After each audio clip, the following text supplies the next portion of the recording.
ওগো দুনিয়ার টাকাওয়ালারা, ও দুনিয়ার টাকাওয়ালারা,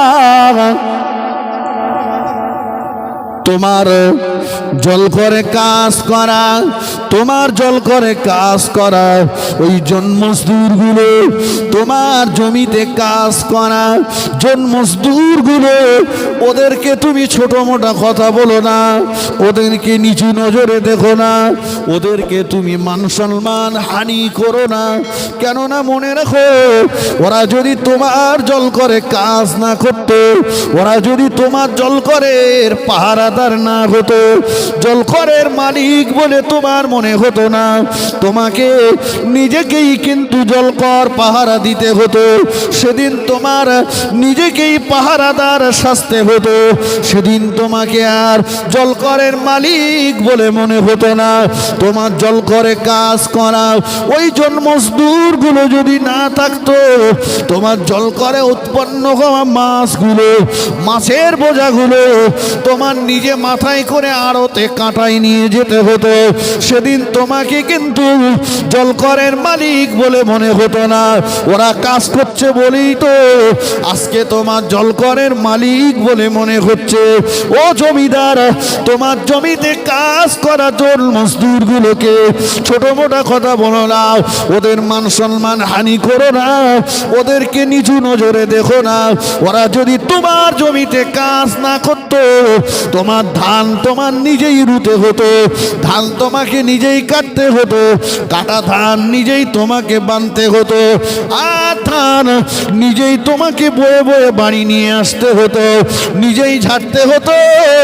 সেদিন তোমাকে কিন্তু জমিদার বলে মনে হতো না, জমির মালিক বলে মনে হতো না। আজ ওরা তোমার খেতে জন্মজদুরি করে বলে তোমার বাহাদুরি আর জমিদারিটা চলে বাবা। না না না, ও দুনিয়ার দোকানদারেরা, তোমার দোকানের কর্মচারীটাকে নিচু নজরে দেখো না, তোচ্ছড় মোচ্ছড় করো না, ওকে ছোট মোটা কথা বলো না।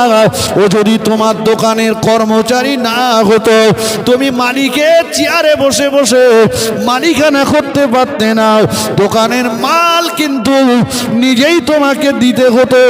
সেদিন দুনিয়ার মানুষ কোনটা দোকানের মালিক আর কোনটা কর্মচারী এটা বুঝতে তাদের অসুবিধা হতো। তোমার কিন্তু মালিক বলে সেদিন আর মনে হতো না। ওগো দুনিয়ার টাকাওয়ালারা, দুনিয়ার টোটোওয়ালাটাকে, দুনিয়ার রিক্সাওয়ালাটাকে, দুনিয়ার ভ্যানওয়ালাটাকে তোচ্ছড় মোচ্ছড় করো না, ওকে ছোট মোটা কথা বলো না, ওকে গালিগালাজ করো না। ও যদি রাস্তায় টোটো না চালাতো, তোমার রাস্তায় গাড়ি নাই, হেঁটে হেঁটে তোমায় যেতে হতো। ও যদি ভ্যান রিক্সা না চালাতো, বিয়ে বাড়ির বাজারটা করার পরে তোমার বাজারগুলো নিজেই তোমাকে মাথায় করে বাড়ি নিয়ে আসতে হতো। সেদিন তোমার প্যান্ট শার্ট নেকটাই পরা বাবু বলে মনে হতো না। দুনিয়ার ভ্যানওয়ালাটাকে তোচ্ছড় মোচ্ছড় করো না, ও ভ্যান চালাই বলে তোমার বাবুগিরিটা চলে। ও যদি ভ্যান ছেড়ে দিত, তোমার বাবুগিরি কিন্তু চলতো না, সেদিন তোমার বাবুগিরিটা থাকতো না। ওগো দুনিয়ার টাকাওয়ালারা, দুনিয়ার মেথর গুলোকে নিচু নজরে দেখো না। ও মেথরগিরির কাজ করে বলে, ও তোমার বাথরুম পরিষ্কার করে দেয় বলে তুমি বাবুয়ানাটা করতে পারো, অন্যথায় তোমার নিজের পায়খানা নিজেই পরিষ্কার করতে হতো। আর অপরকে মেথর বলার আগে নিজেই তুমি একবার চিন্তা করে দেখো, সকাল হয়েছে, তোমার বাথরুম পেয়েছে, তুমি বাথরুমে গিয়েছো, নিজে বাথরুম করার পরে পানিটা যখন খরচ করতে বসেছো, তোমার পায়খানাগুলো, তোমার নোংরাগুলো নিজে হাতে তো তুমি নিজে ধৌত করেছো। অপরকে মেথর বলার আগে নিজের দিকে একবার চেয়ে দেখো, সকালবেলা ফার্স্ট মর্নিংয়ে মেথরগিরির কাজটা কিন্তু তুমি শুরু করেছো। অতএব না না, ওকে তুমি মেথর বলে নিচু নজরে দেখো না। ও দুনিয়ার বড় লোকের গিন্নিরা, তোমার বাড়ির কাজের মেয়েটাকে নিচু নজরে নজরে দেখো না, তোমার বাড়ির কাজের মেয়েটাকে নিচু নজরে দেখো না, ছোট মোটা কথা ওকে বলো না, ওকে গলা ধাক্কান দিও না, ওর গালে চড় মেরো না ওর ভুলের জন্য। কারণ ও যদি তোমার বাড়ির থালা বাসনগুলো না মাজতো, ও যদি তোমার ঘরটাকে না মুছে দিত, বড় লোকের গিন্নি তুমি তোমার শরীরের চামড়া পরিষ্কার রাখতে পারতে না। তোমার থালা বাসনগুলো তোমার মাজতে হতো, তোমার ঘর বাড়ি তোমার পরিষ্কার করতে হতো। সেদিন তুমি খাটের উপরে বসে বড় লোকের গিন্নিগিরি কিন্তু করতে পারতে না।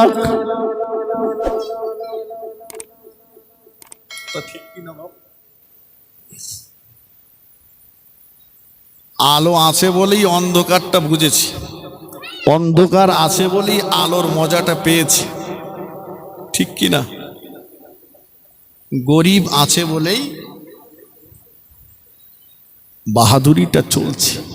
কিন্তু বিশ্বাস করুন ভাই, বড় লোকের বাড়ির অনুষ্ঠানে বেশিরভাগ বড় লোকদের দাওয়াত হয়, গরিবদের হয় না। আমি কি ভুল বলছি বাবু? হ্যাঁ না, কেন বলেন দিন? কারণ ওরা ওরা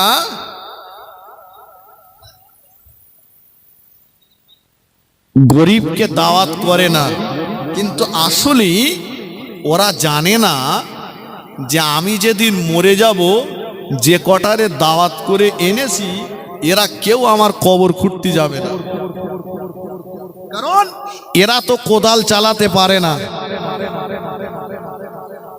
যাদের বলিনি ওই লুঙ্গি পরা, পাঞ্জাবি পরা, গেঞ্জি পরা, শার্ট পরা জন মজদুর মুটে, ওরাই আমার মরণের পরে আগে কোদাল ঘাড়ে করে কবর খুঁড়তে যাবে, ঠিক কিনা বলেন? বাবু লোকেরা কবর খুঁড়তে পারবে না। তাহলে তুমি মরে গেলি, তোমার কবর যে করবে, তুমি তারে বাদ দিয়ে বাবু লোকের দাওয়াত করে খাওয়াচ্ছ। বাপ মা সবরেসানি কলেমা খানি করছে, দাওয়াত করেছে সব বড় লোকের, গরিবগুলো বাদ। হ্যাঁ, সে বড় লোক জীবনে নামাজও পড়ে না, সে কলেমাও পড়িনি, মরণের খাওয়া খেতিয়ে গেছে। হ্যাঁ, ভুল বলছি আমি?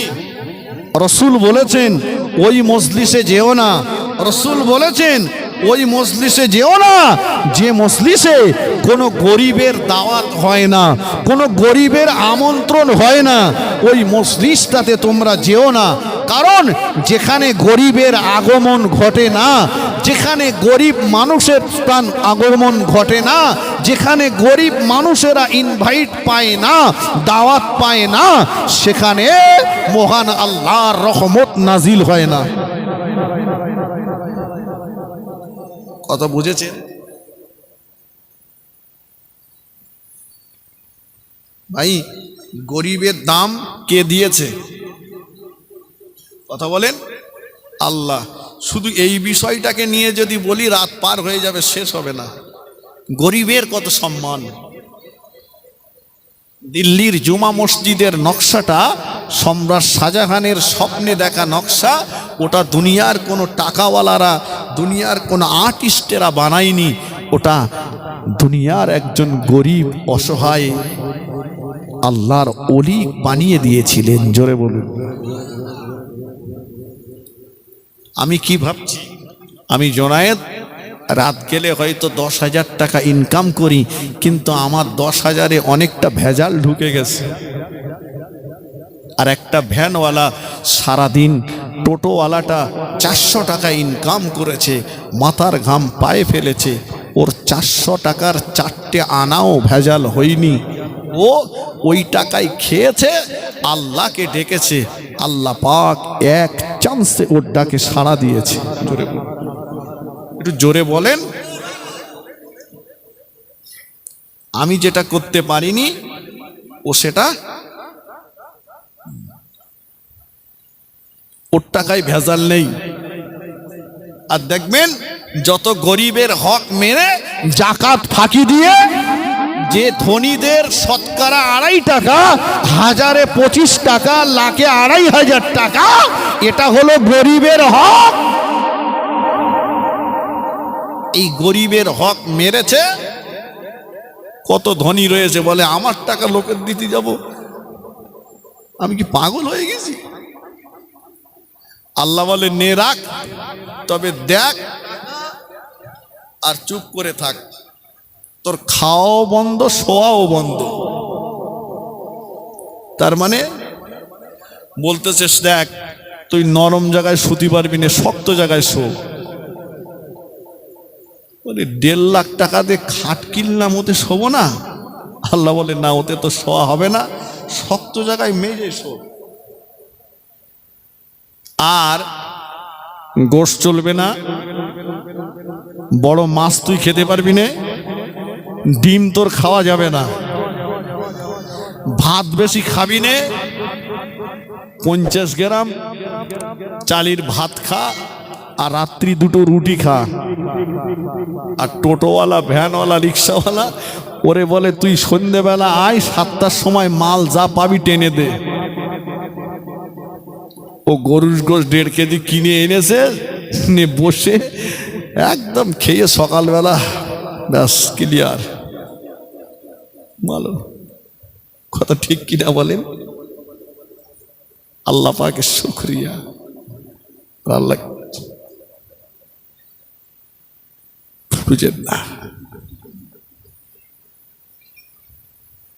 ফিরে আসুন, ওয়াজ ভুলে যাইনি আমি। তাহলে গরিবকে নিচু নজরে দেখো না, আর ক্ষমতার অপব্যবহার করো না।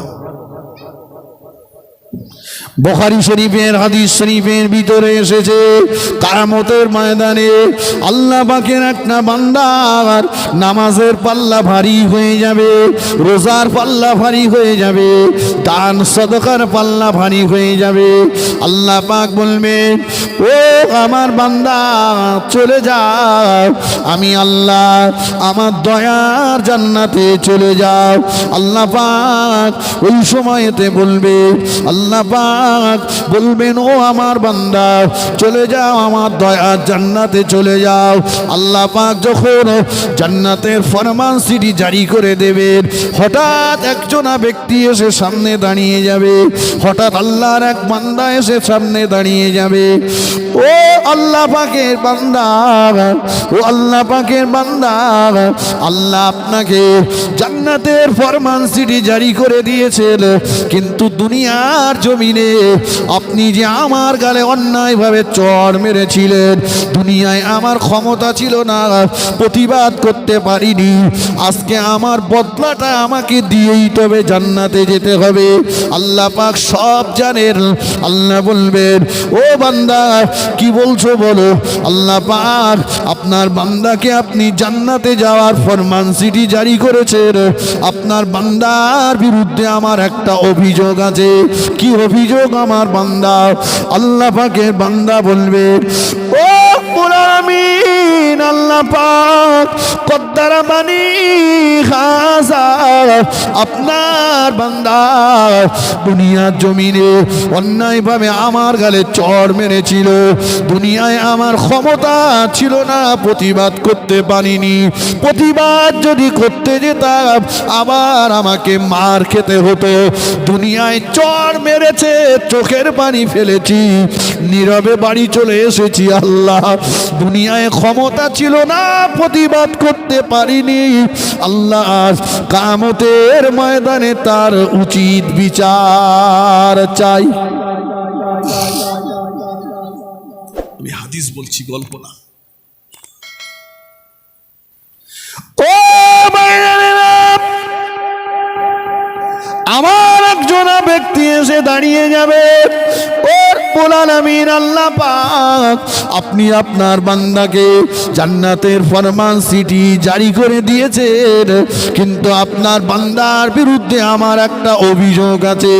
কত ধলামানি হাসা, আপনার বান্দা দুনিয়া জমিনে অন্যায়ভাবে আমার দোকান ভেঙে দিয়েছিল, অন্যায়ভাবে আমার জলকল লুট করেছিল, অন্যায়ভাবে আমার জমি জবরদখল করেছিল, অন্যায়ভাবে আমার রাস্তা বন্ধ করেছিল, অন্যায়ভাবে আমার খাওয়ার ঘরের পাশে বাথরুম বানিয়েছিল, অন্যায়ভাবে আমার প্রতি জুলুম করেছিল। আল্লাহ, দুনিয়ায় আমার ক্ষমতা ছিল না, প্রতিবাদ করতে পারিনি। কিয়ামতের ময়দানে উচিত বিচার চাই। আবার একজনা দাঁড়িয়ে যাবেন, ওগো আল্লাহ আপনি আপনার বান্দাকে জান্নাতের ফরমান সিটি জারি করে দিয়েছেন, আপনার বান্দার বিরুদ্ধে আমার একটা অভিযোগ আছে। কত শতামানি হাজার আপনার বান্দা দুনিয়ার জমিনে রাস্তাঘাটে দোকানে বাজারে মোড়ের মাথায় যখন যেখানে আমাকে দেখতো, আমাকে টিটকারি করতো, ছোট মোটা কথা বলতো, গালিগালাজ করতো, ক্ষমতা ছিল না আল্লাহ। আমি যদি গালের বদলা নিতে যেতাম, আমি যদি পাল্টা কথা ধরতাম, আমার মার খেতে হতো আল্লাহ। এই ভয়ে আমি ওর গাল হজম করেছি, কটু কথাও ওকে বলিনি আল্লাহ। কিয়ামতের ময়দানে তার উচিত বিচার চাই। শুনছেন নাকি? আল্লাহ পাক কি ছেড়ে দেবে? ফামান ইয়ামাল মিসকালা জাররাতিন খায়রান ইয়ারাহ ওয়া মান ইয়ামাল মিসকালা জাররাতিন শাররান ইয়ারাহ। কেউ যদি এক জাররা পরিমাণ ভালো কাজ করে, ভালো কাজের বদলা আল্লাহ তাকে দেবেন। আবার কেউ যদি এক জাররা পরিমাণ অন্যায় কাজ করে, অন্যায় কাজের উচিত বদলা আল্লাহ তার থেকে আদায় করে নেবেন। জোরে বলুন, একটু মন খুলে বলেন। আল্লাহ বলবেন এই তোমাকে মেরেছিল, মেরে নাও,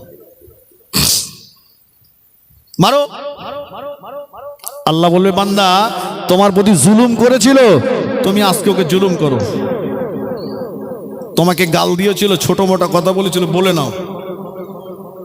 আল্লাহ না, আজকে আমরা মারবো না, অত্যাচার করব না, গাল দেব না। কি করবে আল্লাহ? ওই বান্দার জীবনের নেকিগুলো কেটে কেটে আমাদের দেন। নেকি কাটা শুরু হবে। নেকি কাটতে কাটতে কাটতে কাটতে নেকি সব শেষ। এখনো অভিযোগকারীরা দাঁড়িয়ে আছে, জীবনে কম লোকে সর্বনাশ করে কবরে যায়নি, এখনো অভিযোগকারী দাঁড়িয়ে। আল্লাহ বলবেন ও বান্দারা, এ তো জীবনের নেকি সব শেষ, তোমরা এখনো দাঁড়িয়ে আছো, তোমরা কি নেবে? আর তো কিছু নেই। আল্লাহ আমাদের জীবনের গোনাগুলো কেটে কেটে ওর ঘাড়ে দেন। নিজের নেকি সব শেষ, পরের গোনা ঘাড়ে করে নিয়ে যেতে হবে জাহান্নামে। নবী বলেছেন এই লোকটাই সবচাইতে গরিব, যার নেকি থাকবার পরেও নিঃস্ব হয়ে গেল, অপরের গোনা ঘাড়ে করে নিয়ে জাহান্নামে চলে গেল। অতএব ভাই, দুনিয়াতে ক্ষমতা অপব্যবহার করে কারো প্রতি ছোট মোটা কথা, কাউকে অন্যায় কথা, কারো গালে চড় মারা, কাউকে নির্যাতন করা করব না। আমরা অন্তত এটুকু থাকবো। ফিরে আসুন। মনে আছে ওয়াজ? মনে আছে? মনে নেই? আমি ভুলে যাইনি। আমি বলছিলাম মা হালিমাতুস সাদিয়ার কোলে রাসূলুল্লাহ একটা স্তন পান করেছেন আর একটা করেননি, ভাইয়ের হক নষ্ট হবে তাই না? হকটাকে রাসূলুল্লাহ বুঝে দিয়েছেন। আজকে আমাদের হক সম্পর্কে সচেতন থাকতে হবে। হক সবচাইতে কঠিন অপরাধ হলো দুটো, একটা হচ্ছে শিরিক করা, আর একটা হচ্ছে হক নষ্ট করা। শিরিক করা আর হক নষ্ট করা। অনেকে আছে সম্পত্তি সব ছেলের নামে লিখে দিয়ে মেয়েগুলোকে ফাঁকি দিয়েছে। মেয়েরা আসছে, বাপের কবর দেখছে, গাল দিচ্ছে, বাড়ি যাচ্ছে। কথা ঠিক কিনা? লোটা কম্বল গুছিয়ে নিয়ে বেরিয়ে যাচ্ছে। কোথায় যাচ্ছ? বলে ফুরফুরাই যাচ্ছে। কোথায় যাচ্ছ? বলে একটু নিয়ত করেছি বাবু, হজে যাব। কোথায় যাচ্ছ? বলে বাবা একটু চিল্লা দেবো। চিল্লা দেবে, ফুরফুরাই যাবে, হজে যাবে। তোমার কবরে আগুন জ্বলবে। ওই মেয়ের হকটাকে মেয়েকে বুঝে দাও। মেয়ের হকটা মেয়েকে বুঝে দাও। তুমি নবীর মাজারের কাছে যে নবীকে সালাম দেবে, সালামের জবাব পাবে? নবী কি মেয়েকে কাঁদিয়ে গেছে? না। আল্লাহ নবীর বেটি খাতুনে জান্নাত ফাতেমাতুজ জাহরা রাদিয়াল্লাহু তাআলা আনহা আল্লাহ নবীর ইন্তেকালের সময়তে দয়ার নবী মোবারক মাথাটা আমাদের আম্মা জান আয়েশা সিদ্দিকা রাদিয়াল্লাহু তাআলা আনহার কোলের ভিতরে, আম্মা জানের ভিতরে আল্লাহ নবী, দয়ার নবী আল্লাহর হাবিবের সিনা মোবারকের উপরে ফেরেশতা আজরাইল আলাইহিস সালাম শাহাদাত আঙুলটা চাপিয়ে দিলেন। আল্লাহ নবী বললেন, ও ভাই আজরাইল, কি অন্যায় করেছি ভাই, কি অপরাধ করেছি? মনে হচ্ছে আমার বুকের উপরে ওহদ পাহাড়টা চাপিয়ে দিয়েছেন ভাই। ফেরেশতা আজরাইল আলাইহিস সালাম বললেন, না ইয়া রাসূলুল্লাহ।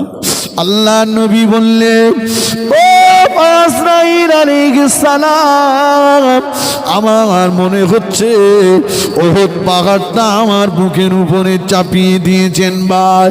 আহারে দয়ার নবী, নূর নবীর কলিজার টুকরে ফাতেমাতুজ জাহরা রাদিয়াল্লাহু তাআলা আনহা দারাজার পাশে দাঁড়িয়ে জজ্জর করে কাঁদতেছে।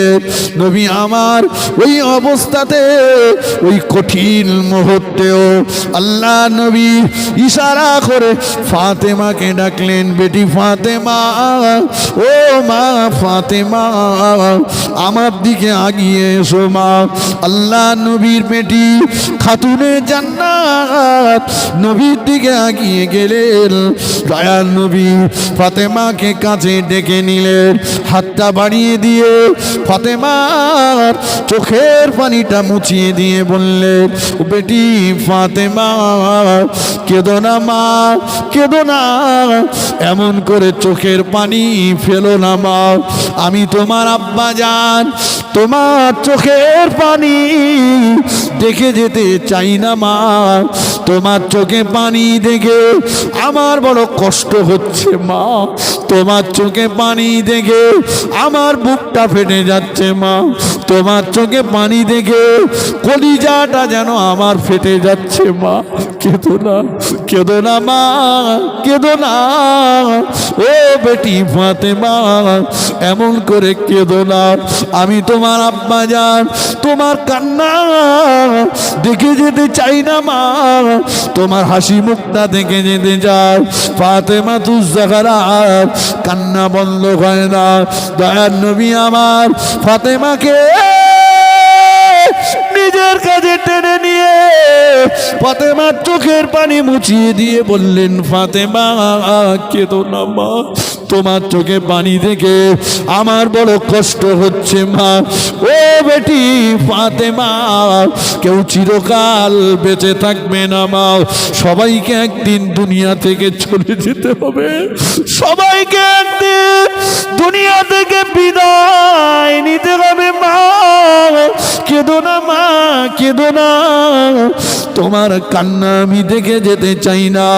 ও বেটি ফাতেমা, আমি তোমার আব্বাজান তোমাকে জানিয়ে দিলাম, আমার ইন্তেকালের পরে আমার বংশের ভিতরে সর্বপ্রথম তোমার সঙ্গে আমার দেখা হবে।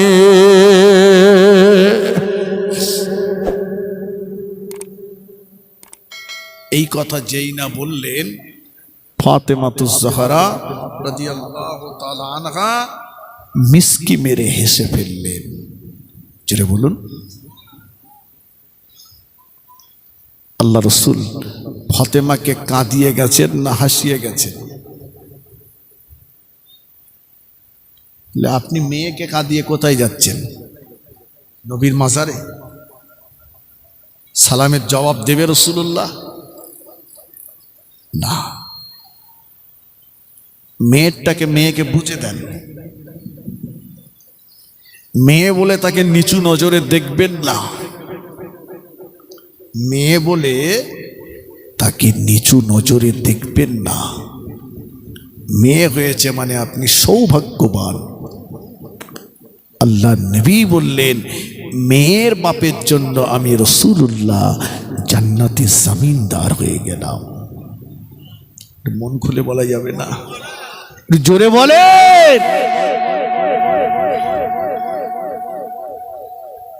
মেয়ে বিয়ে দিয়েছেন, মেয়ের বাড়িতে একটু ঘন ঘন যাবেন, মেয়ের সঙ্গে দেখা করবেন। আল্লাহ রসুল যখন ঘর থেকে বাইরে কোথাও সফরে যেতেন, শেষে ফাতেমার সঙ্গে দেখা করে যেতেন। আর রাসূলুল্লাহ ঘরেতে যখন ফিরতেন, ফিরে এসে সবার আগে ফাতেমার সঙ্গে দেখা করতেন। যা কিছু আনতেন রাসূলুল্লাহ ফাতেমার কাছে দিতেন। জোরে বলুন। আল্লাহ রসুল মসজিদে নববী শরীফ থেকে যখনই সময় পেতেন, আমার রাসূলুল্লাহ ফাতেমার বাড়িতে চলে যেতেন, ফাতেমার সঙ্গে দেখা করতে যেতেন। চান মেয়ের বাড়িতে ঘন ঘন যাবেন, বলে ওর যা করে রেখেছি ওর বাড়ি যাওয়ার মতন নেই। মাল সব টেনে এনে ছেলে গা দেশে, মেয়ের বাড়ি আর যেতে পারে? যাওয়ার মতন। মেয়েটার এমন একটা অনীহা, মেয়েগুলোকে ভালো করে লেখাপড়াও শেখায় না, বলে তুই পরের গোল ঝাড় দিবি, বেশি পড়তে হবে না। হ্যাঁ,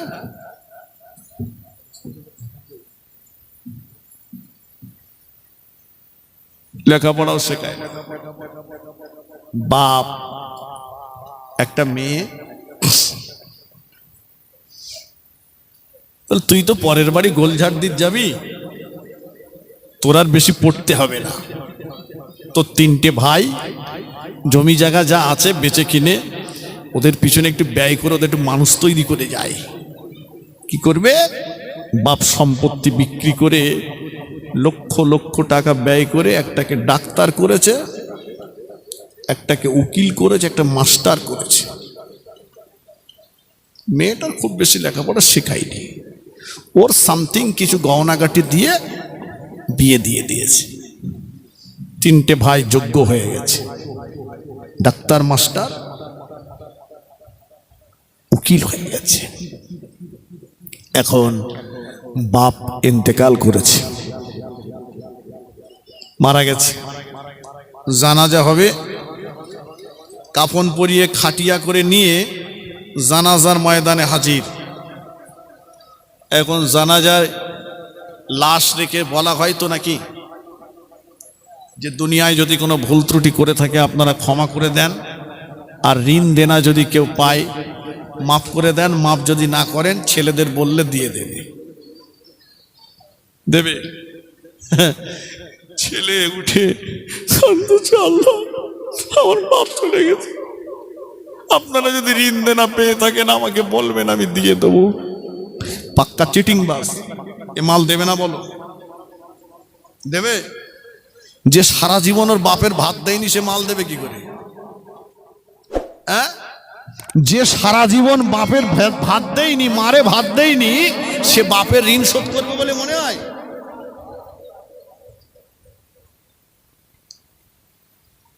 বাপ সারা জীবন খাওয়া পেল না, বাপ মরে গেছে, গ্রামের লোক সব দাওয়াত করে মাল কাসা মেরে ভোরবেলাতে গরু জবাই করে গ্রামের লোক খাওয়াবে। এই কথা সত্য না মিথ্যা? সারা জীবন বাপটা, বুড়ো বাপটা খেতে পারলো না, মা খেতে পারলো না, তাদের রোগের ট্রিটমেন্ট হলো না, তাদের সময় মতো একটু পোশাক দিলে না, বাপ মরে গেছে, তুমি হই হই করে খানা করে তুমি মনে করছো লোক খাইয়ে তুমি ছেলে জান্নাতে যাবে?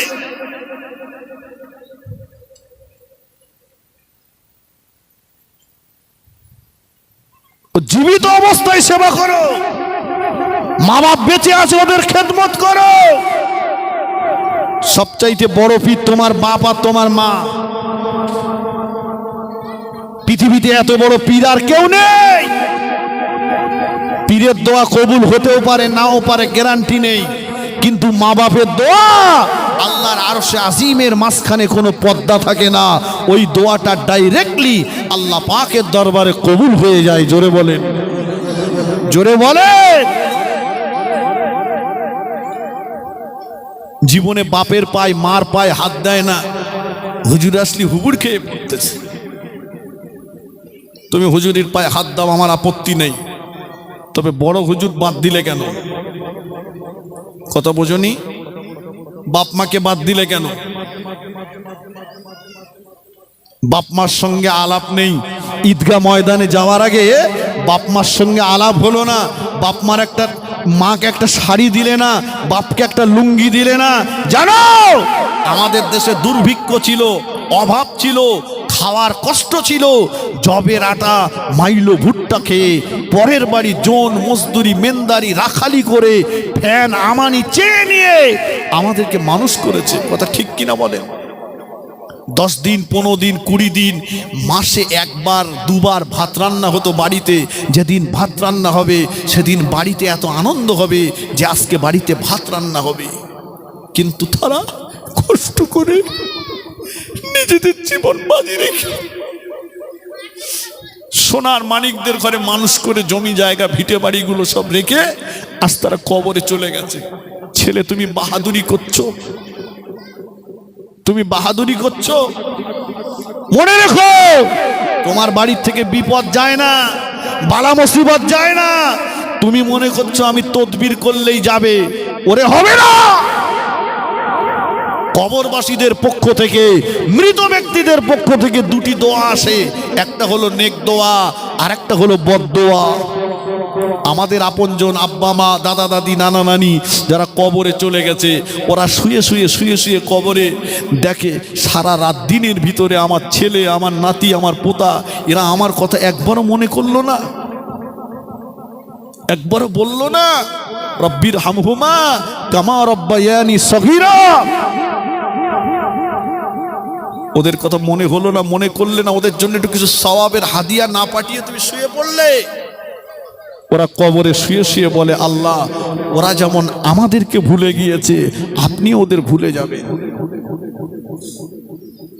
কথা বোঝনি? আর তুমি যদি একবার দরুদ শরীফ, কালেমা শরীফ, সূরা ফাতিহা পড়ে একটু ওদের সওয়াবের হাদিয়া পাঠিয়ে দাও। ওরা কবরে শুয়ে শুয়ে দোয়া করে আল্লাহ আমার সোনার মানিকেরা যেমন আমাদের কথা ভুলে যায়নি, আল্লাহ আপনি ওদের কথা ভুলে যাবেন না। জোরে বলুন না সুবহানাল্লাহ। বুড়ো মা বাপের খেদমত করো, ওদের দোয়া নাও, ওদের দোয়া নাও। কোথায় যাচ্ছ? আমাকে দেখে সালাম আলাইকুম হুজুর দোয়া করবেন। ওরে আমার দোয়া কবুল হবে তোর কে বলেছে? হ্যাঁ, তোর বাপের দোয়া কবুল হবে বাড়িতে যাওয়ার সময় বাপের সঙ্গে বলে যাও, মার সঙ্গে বলে যাও। মা বাপ যদি দোয়া করে দেয় গোটা পৃথিবীর কোনো শক্তি নাই তোমাকে আটকে রেখে দেবে। জোরে বলুন না সুবহানাল্লাহ, জোরে বলে।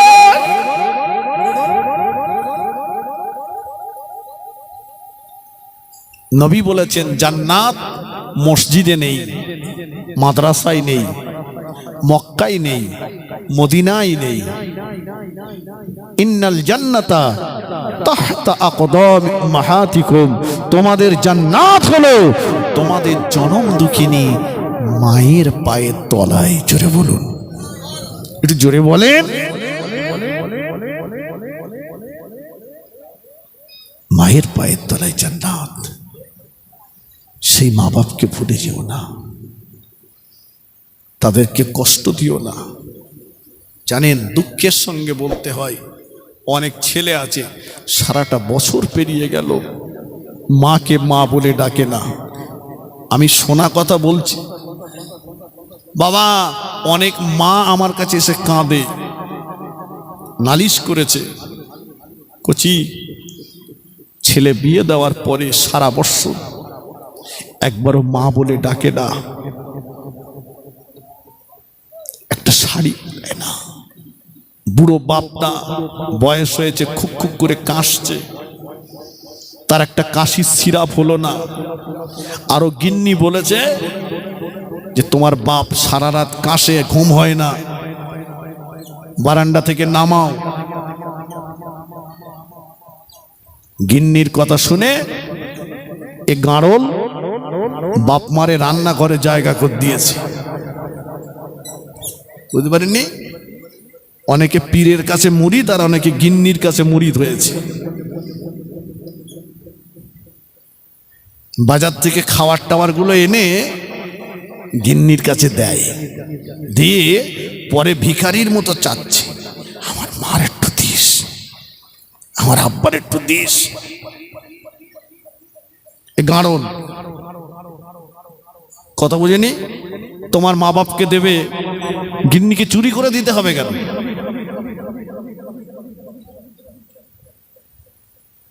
লজ্জা লাগে না?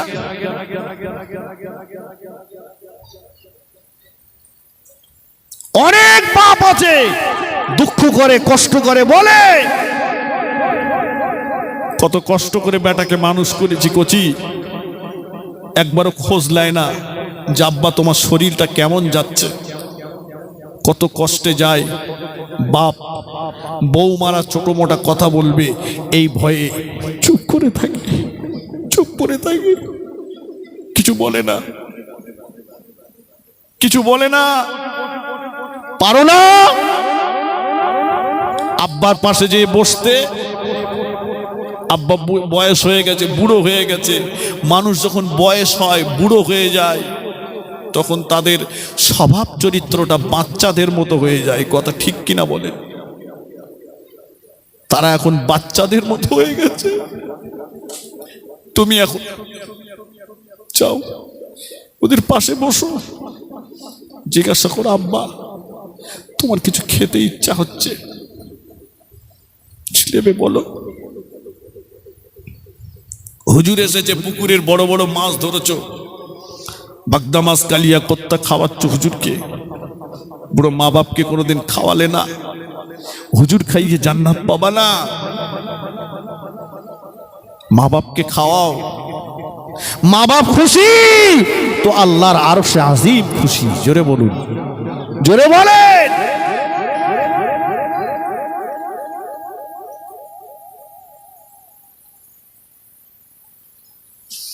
আমার যুবক ভাইয়েরা, হাতে নয় পায়ে ধরে বলে যাব, তোমাদের হাতে নয় দুটি পায়ে ধরে বলে যাব, আমি তোমাদের ভাই।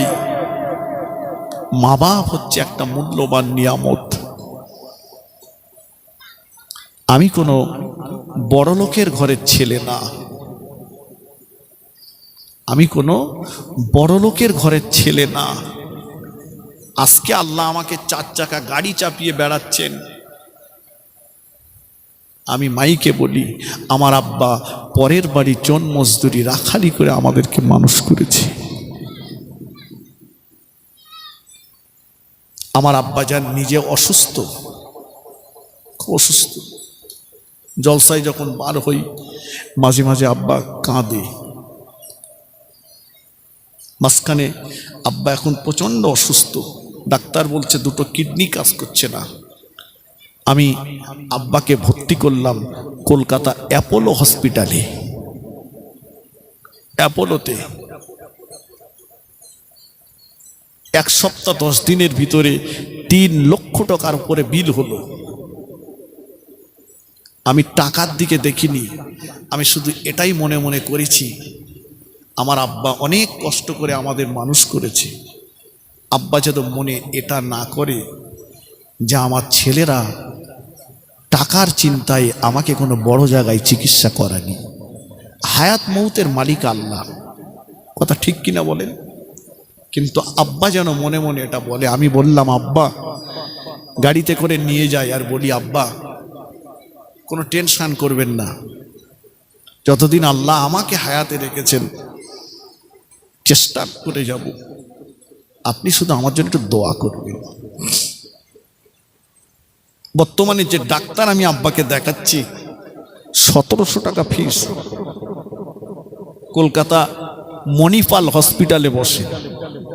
দুদিনে আব্বাকে রাখলাম 47,000 টাকা, 47,247 টাকা বিল হলো দুদিনে। আমি জাস্ট বোঝানোর জন্য বলছি ভাই, আমিও গরিবের সন্তান, আপনারাও আছেন অনেকে গরিবের সন্তান, কিন্তু আমরা যেটা পেয়েছি আজকে, আমরা যেটা পাচ্ছি, এটা তো আমাদের মা বাপের দোয়া, কথা ঠিক কিনা বলেন? আমাদের মা বাপের মেহনতের ফসল আমরা, তাদের চোখ ভরা বুক ভরা পানির ফসল আমরা। জলসা আসি, মানুষ খেতে দেয়, কিন্তু বাড়িতে যাই, মা গাড়িটা উঠানে পৌঁছালেই মা আগে উঠে এসে দরজা খুলে। মা জিজ্ঞাসা করে, খাওয়া হয়েছে? মা তো জানে জলসায় গেছে মানে তার খেতে দেবে, কিন্তু মা জিজ্ঞাসা করে। আপনি দেখবেন কোথাও গিয়েছেন, বাড়ি আসতে দেরি হচ্ছে, আপনার আসার কথা রাত 9টার সময়, 11টা বেজে গেছে। গিন্নি ঘুমাচ্ছে, ছেলে মেয়েরা ঘুমাচ্ছে,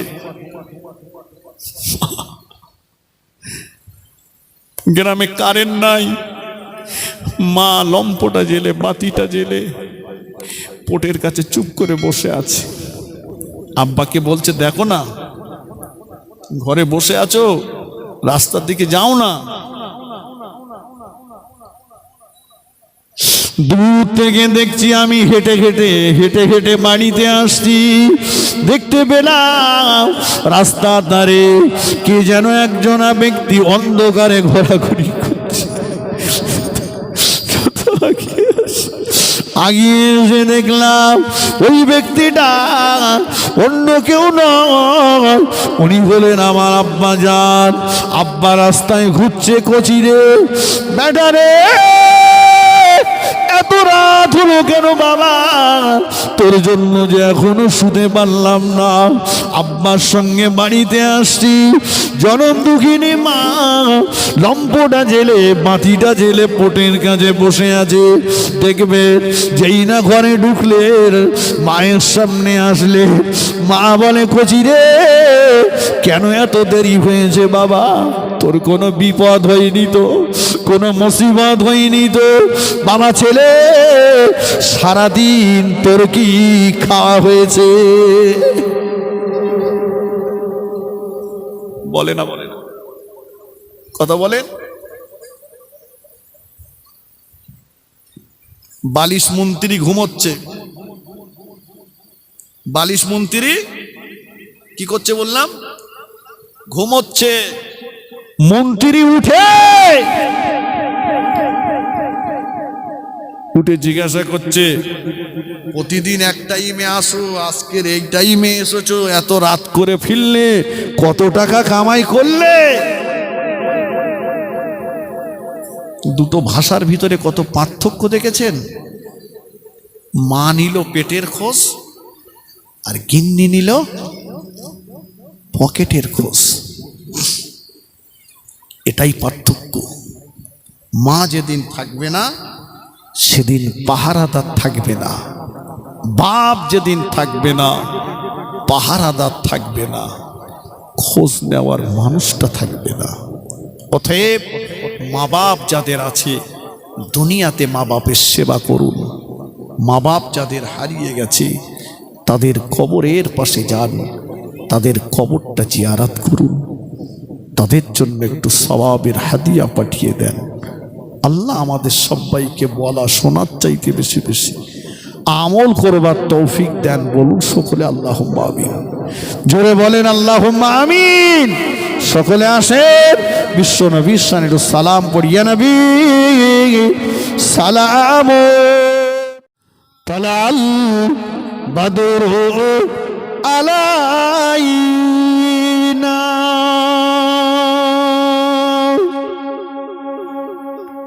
মিন সানিয়াতিল বিদায় ওয়া জামা শুকরু আলাইনা মাদা লিল্লাহি দাঈ ইয়া নবী সালামুন আলাইকা ইয়া রাসূল।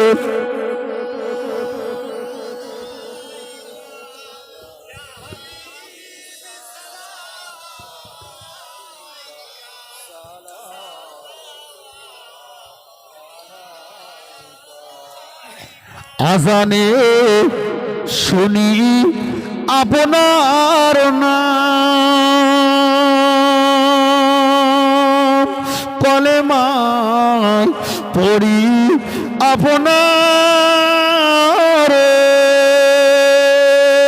নাম, নামাজে আপনাকে সালাম, আপনি যে নূরে মুজাসসাম ইয়া নবী সালামুন আলাইহি